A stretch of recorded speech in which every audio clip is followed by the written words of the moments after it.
The shooting at a tavern in Sweetwaters in Pietermaritzburg left 4 people dead and 8 wounded.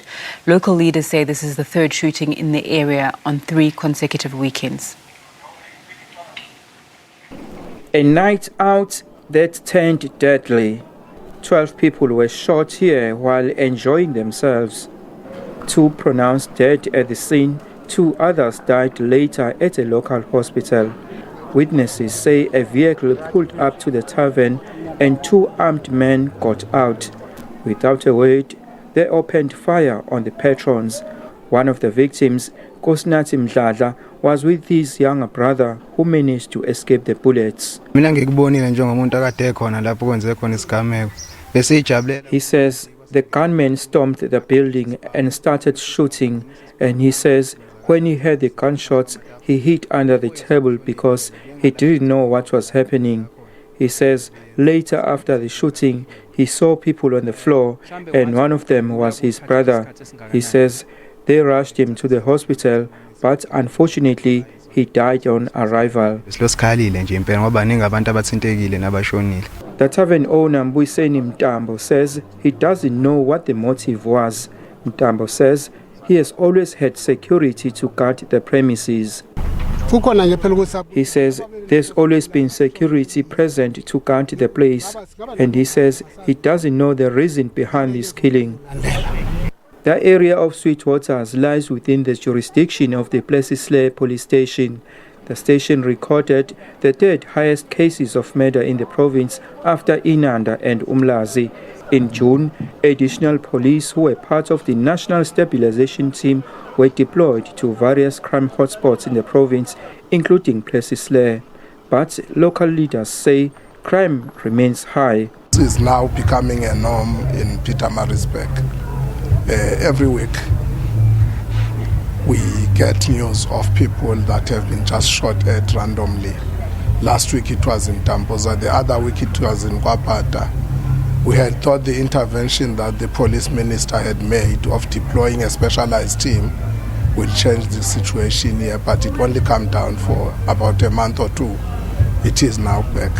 A manhunt is now underway for the suspects who are still at large. Charges of murder and attempted murder were opened for investigation at Plesisle Subs, and the docket has been transferred to the Provincial Organized Crime Unit, who will take over the investigation. Despite Saturday night's incident that sent shockwaves through this community, patrons were back buying and consuming liquor at the bottle store at the same premises where the incident took place. The tavern remains closed.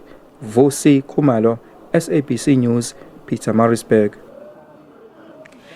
The KwaZulu-Natal Acting MEC for Transport, Community Safety and Liaison, Jomo Sibiya, is expected to visit Pietermaritzburg on the back of the killing of 4 people over the weekend that we've just told you about.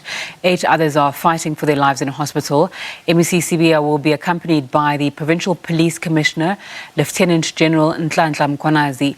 SABC News reporter Mlondi Radebe is standing by for us with an update. A very good afternoon to Mlondi. Devastating, I'm sure, for residents in the area. What else can you tell us? Thank you very much, Nzinga. We are still in Sweetwaters in the Nhlanhla area where this incident happened. But the residents in this area, they are still shocked about the incident that happened over the weekend. They are saying that basically the liquor outlets, they need to be managed very well in terms of times that they are allowed to sell, because these things, they happened at night. I'll just speak to the residents. Ubabalana Unene. Babunene, thank you very much for your time. Still speak briefly about the issues that the residents basically are complaining about when it comes to taverns and places that sell liquor. Yes. What we can say as residents, we are saying if they can be managed as to what time they open and what time do they close, because normally some of the things they are happening after hours. So we want, or we are requesting the owners of the liquor establishment to manage their time as to what time they open and what time do they close. The other issue when it comes to crime, we understand that the police minister, most of the time when it comes to liquor, will be saying the liquor outlets are also contributing to the crime stats in this area. What is the take of the community around here?